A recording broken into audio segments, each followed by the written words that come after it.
Chapter 1 A Christmas Eve Beginning. Welcome to our first chapter of the Rosewood Holiday Express.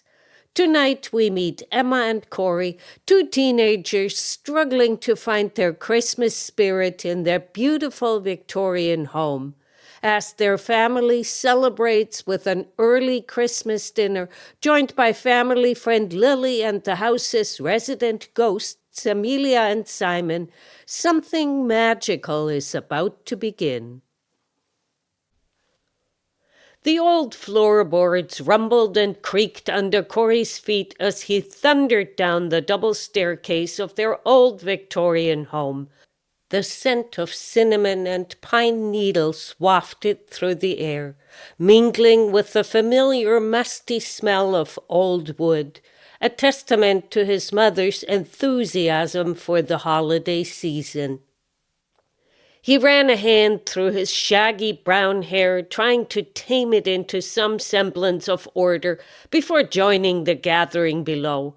In their games room, the former parlor, his sister Emma was curled up in a worn leather armchair, her nose buried in an old book. The warm glow of the fireplace danced across her blonde hair, creating a halo that belied the mischievous glint in her blue eyes as she peeked over her book at her arriving brother. "Finally decided to look up from your computer and grace us with your presence, Cory?" Emma said, and marked her place in the book with a tasseled bookmark. Before Cory could answer, a blur of white and sable fur darted between his legs, nearly toppling him. Pixie, their little Papillon dog, yipped a few times and pushed her paws into the back of his knees, her intelligent eyes sparkling with mischief as she pranced around the room. "Pixie, settle down," Sarah called from the kitchen, her joyous laugh carrying through the house. She appeared in the doorway, a plate of gingerbread cookies in hand, her blonde hair tied back in a messy bun. Cory reached for a cookie, only to have his hand swatted away. "But, Mom, those smell amazing," he protested. "You can wait 5 minutes until Lily is here and Matthew is finished with his call," Sarah admonished with a smile. As if on cue, the doorbell chimed, its bright ring echoing through the high-ceilinged entrance hall. Emma put her book aside and folded the blanket. "I'll get it," she called as she went to the door, Pixie hot on her heels. "It's just me," someone called from the front hall. There she found Lily Morrison, Sarah's best friend, who'd had a key to their house almost since they moved here. Her wild red curls were dotted with snowflakes, glittering like fairy dust in the porch light, and her cheeks were flushed from the cold. "Merry almost Christmas," Lily exclaimed, enveloping Emma in a tight hug. "I brought you a few new books," she whispered with a wink. Lily shed her bright orange coat, revealing a festive green sweater. In her fingers, she waved a brown paper bag bearing the logo of her bookstore, Rosewood Holiday Books. Finally, even the door to Matthew's office opened, and he stepped out into the hall, stretching his back with a creak. "I don't know, folks," he complained. "I was happy when we traded endless meetings for online calls, but these days they take just as long. I hope I didn't hold up everything." Sarah gave him a kiss on the cheek. "No worries. Lily just got here too. You want to check on the fire and maybe have some hot cocoa?" The group migrated into the parlor, where a majestic Christmas tree stood in the corner, adorned with an eclectic mix of antique ornaments and homemade decorations. Garlands of evergreen and twinkling lights wound around the room's crown molding, casting a magical glow over the gathering. Soft lamplight glowed from ornate brass sconces, illuminating the richly patterned wallpaper and dark wood wainscoting. Overstuffed velvet couches and armchairs, their deep burgundy hues faded to a cozy patina, invited guests to sink in and stay a while. From the very beginning, Sarah had designed this room as a place where she and the kids could hang out, play games, talk, and read. And when Matthew joined their little family a bit later, the big antique armchair automatically became his accustomed spot. As they settled into cozy seats, Pixie curled up at Emma's feet, her tail thumping happily against the oriental rug. The fire crackled merrily, and for a moment the room was filled with a comfortable silence as they all took in the warmth and beauty of the scene. "How was the store today?" Emma asked Lily, finally snatching one of the cookies. "I wanted to come down to help, but—" "No worries." Lily took a cookie herself and pulled a few bottles of wine out of a bag, handing them to Sarah. "We were crazy busy, but you know Christmas is one of my favorite times." Cory rolled his eyes. "Bet you didn't mind the Christmas sales. You and Mom. Even when we still lived in Baltimore, she used to drive Dad crazy with all of the decorations and traditions and gifts and whatnot. Well, he lives in Florida now. He can have a decorated palm tree if he likes." Sarah's voice trailed off, but there was no malice. The kid's dad was a closed chapter in her life. Lily looked around for the corkscrew and glasses and held them up to Matthew with a raised eyebrow. "Sure." Matthew nodded and stretched his legs, settling into the old wingback chair. Finally, he accepted a glass of wine. Sarah stood up, her eyes twinkling with the reflection of the Christmas lights. She raised her glass, the wine catching the light from the fire and glowing in a beautiful burgundy hue. "Welcome to our early party," she began softly. "I know it's not quite Christmas yet, but I wanted to have this get-together now, just for our little group. Every time I go into Rosewood or Claremont, it's all so stressful. Everybody rushing like mad, looking grumpy, toting bags, fighting over parking spots. I wanted to come back to moments like this one, with the people we love. Christmas is about creating memories." Cory couldn't help but roll his eyes again, though a hint of a smile played at the corners of his mouth. "Mom, you say that every year. Next, you'll be telling us Christmas is magic and we should all believe in Santa or the burly guy who plays him down at the mall." Sarah shot him a playful glare, but before she could respond, Emma chimed in. "You're being a Scrooge, Cory. And living in this house, you should know all about magic." Lily chuckled, raising her own glass. "I, for one, think Sarah is absolutely right.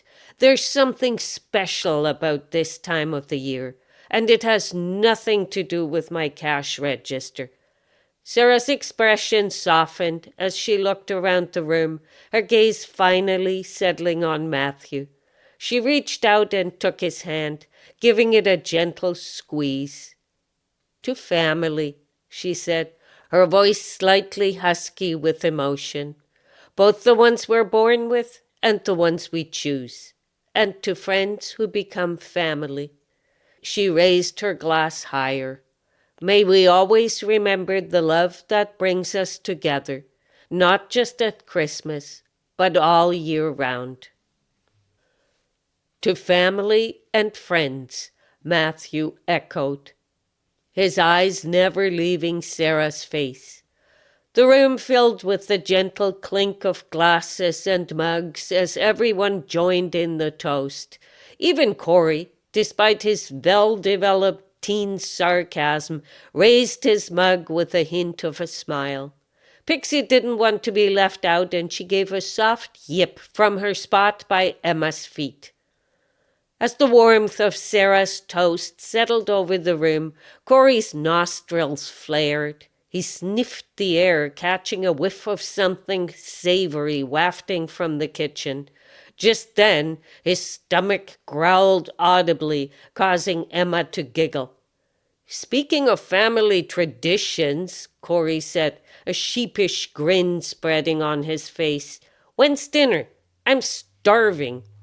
Sarah opened her mouth to answer, but her words were cut short as a sudden chill swept through the room. The flames in the fireplace flickered and danced, casting eerie shadows on the walls.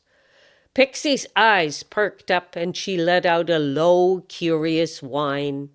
Emma pulled her cardigan tighter around her shoulders and grinned broadly.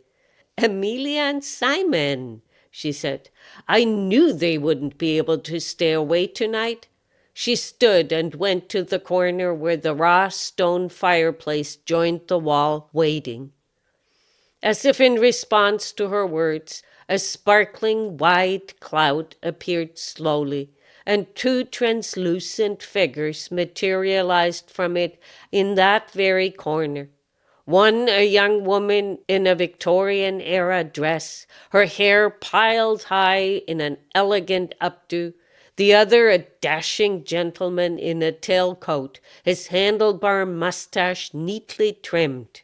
"Amelia! Simon!" Sarah exclaimed, her surprise quickly melting into delight. "We weren't expecting you tonight." The ghostly woman, Amelia, curtsied gracefully. "We couldn't miss the Anderson family pre-Christmas gathering, could we, darling?" she said, turning to her spectral companion. Simon nodded, his mustache twitching with amusement. "Indeed not. Though I must say the aroma coming from the kitchen is pure torture for those of us who can no longer partake in earthly delights." Lily, who had been taking a sip of her wine, nearly choked. "I don't think I'll ever get used to that," she muttered, though her eyes sparkled with intrigue. Matthew leaned back and held his glass up so the wine could catch the firelight. "Welcome," he finally said with a little grin. "Always a delight. Any exciting news on your plane?" Amelia cocked her head and appeared to be waiting a beat. She and Matthew had not always seen eye to eye, so to speak, but Matthew had made that choice a little while ago. If he wanted to continue with his girlfriend Sarah, he would have to put up with the two ghosts who visited her house. Besides, they could be quite entertaining. As the ghostly couple drifted closer to the group, the temperature in the room dropped another few degrees. Pixie, far from being frightened, wagged her tail and trotted over to the specters, passing right through Simon's legs. "Not really," Amelia said, her voice echoing slightly. "But we were certain it was just an oversight that you did not include us on the guest list for this group. Wasn't it, Sarah? Understandable. If you like, I could tell you about the Christmas feasts of our time. You wouldn't believe what passed for a delicacy back then." "Nope, they were just nosy and felt left out," Sarah heard in her head.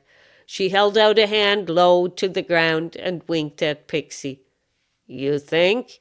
Those two can't stand not being part of the action."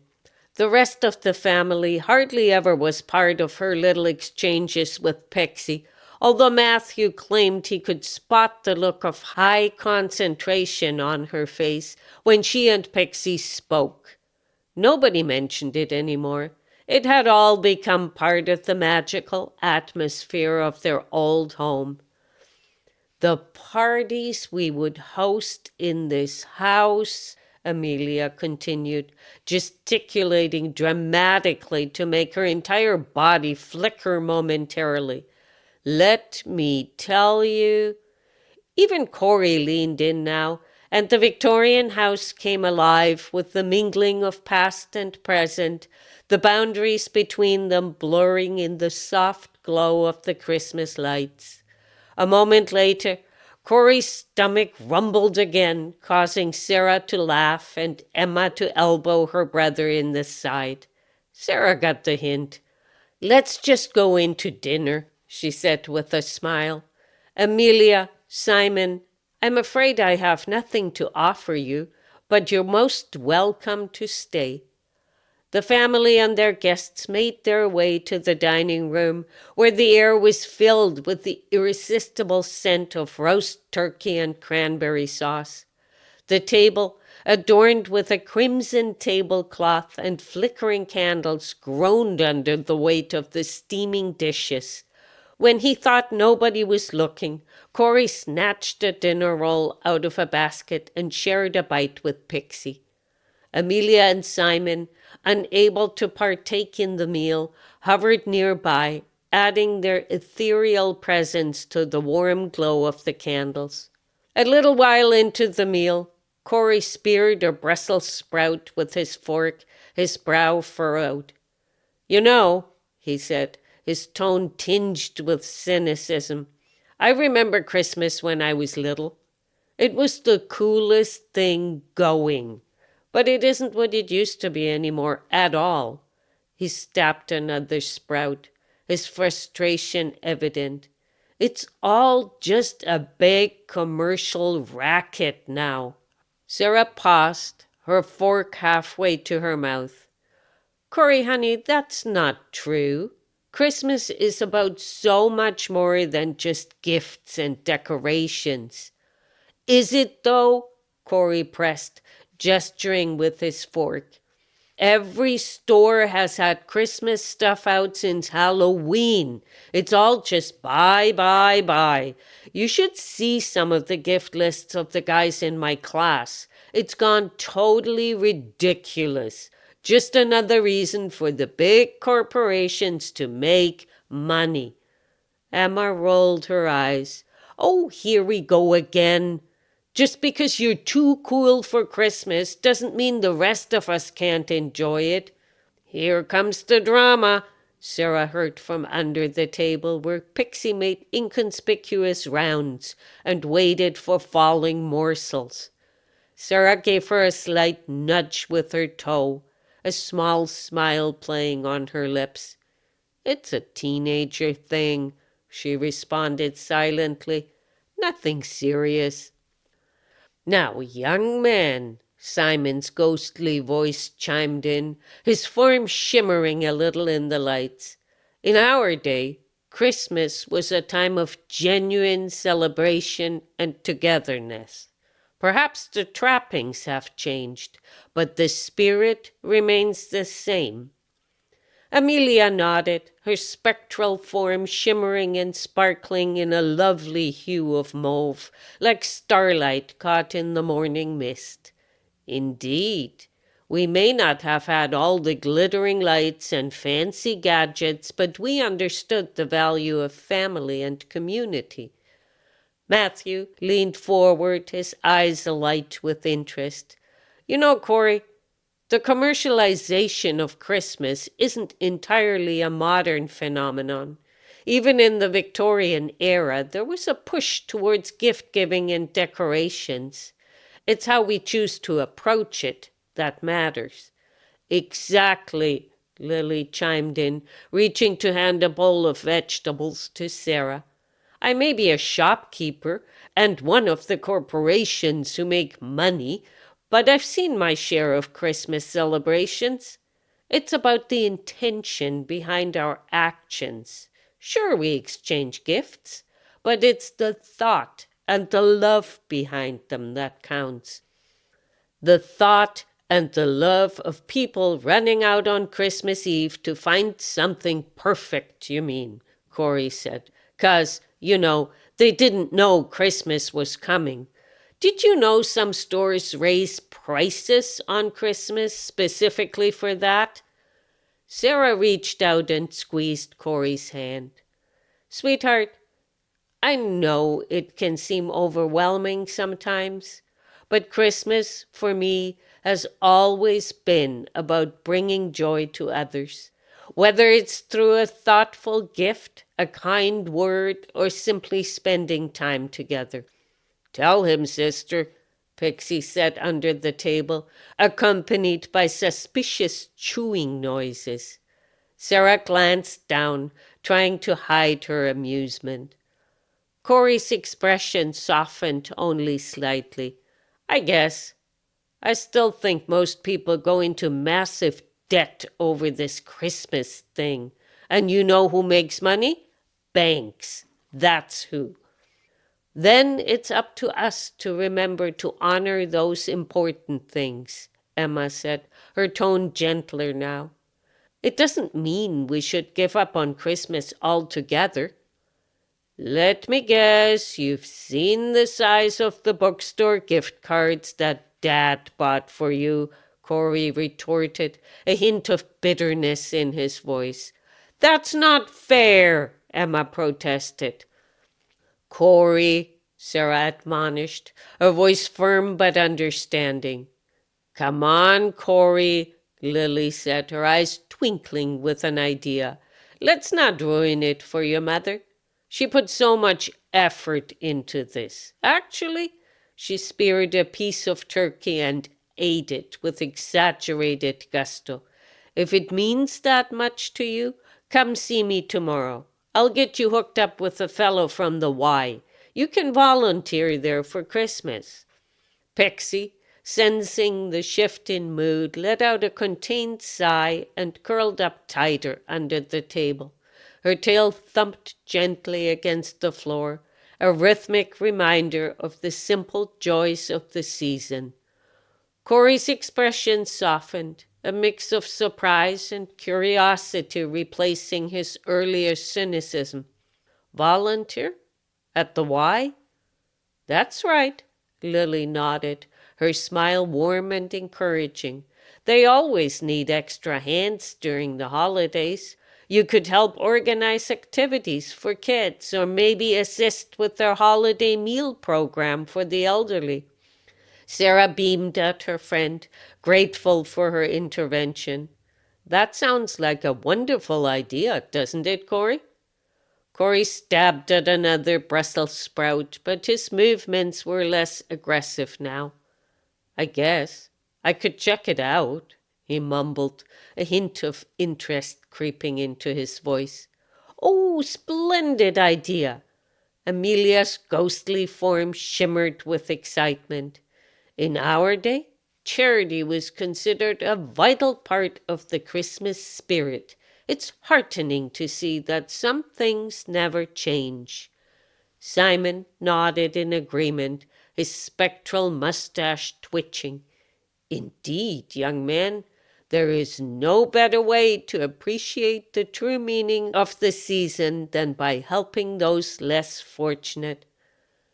As the conversation continued, the tension that had built up earlier began to dissipate. Emma, sensing an opportunity to change the subject, turned to Lily with bright eyes. So, about those books you brought. Lily's face lit up. Oh, you're going to love them. There's this new fantasy series just came out. I think you'll adore it. The world building is just incredible. As Emma and Lily dove into an animated discussion about books, Matthew caught Sarah's eye across the table. He raised his glass slightly, a silent toast to her patience and the way she handled difficult moments. Sarah returned the gesture, her eyes soft with love and gratitude. The dinner continued, the earlier discord fading into the background. Conversations flowed more easily. Cory, though still quiet, seemed more thoughtful than sullen now. The ghosts of Amelia and Simon drifted contentedly around the room, occasionally chiming in with anecdotes from Christmas long past. As the meal wound down, Sarah stood to start clearing the table. Who's up for some dessert? I made your favorite apple pie, Cory. Cory's head snapped up, a genuine smile breaking across his face for the first time that evening. With the crumble topping? Sarah nodded, her eyes twinkling. Of course, I wouldn't make it any other way. As Sarah turned to the oven, Pixie hot on her heels, hoping for scraps, Matthew turned to Cory. You know, it's okay to feel conflicted about the holidays. They can be overwhelming. But remember, it's not about the gifts or the decorations. It's about moments like this, being together. Cory nodded slowly, his earlier cynicism seeming to melt away. Yeah, I guess you're right.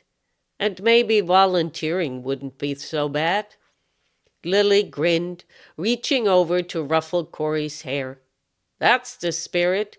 We'll talk more about it tomorrow. Sarah returned with the pie, the room filled with the mouth-watering aroma of cinnamon and baked apples. The ghosts of Amelia and Simon sighed wistfully, lamenting their inability to partake, but clearly enjoying the festive atmosphere nonetheless.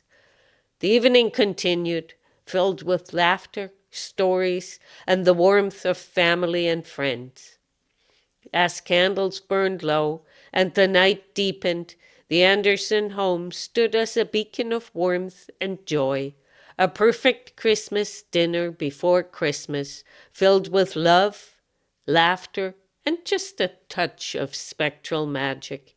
In the quiet moments between conversations, Sarah caught Pixie's eye. This is what it's all about, isn't it? She thought. You bet, came the reply, accompanied by a contented doggy smile. Family, friends, good food, and a little magic. What more could anyone want? I just wish Cory could see the magic of Christmas. Pixie only met her eyes, and Sarah could have sworn there was a magical little twinkle there. Despite the bumps and challenges, this was what made the season special. As she looked around at her loved ones, both living and spectral, she felt a deep sense of gratitude. This, she thought, was the true spirit of Christmas: love, understanding, and the magic of being together. The stage is set for an extraordinary adventure. Join us tomorrow as a mysterious whistle pierces the night, calling our young heroes to their destiny aboard the Christmas Express. Check out all of the other books in the magical Papillon series of cozy mysteries on Amazon now.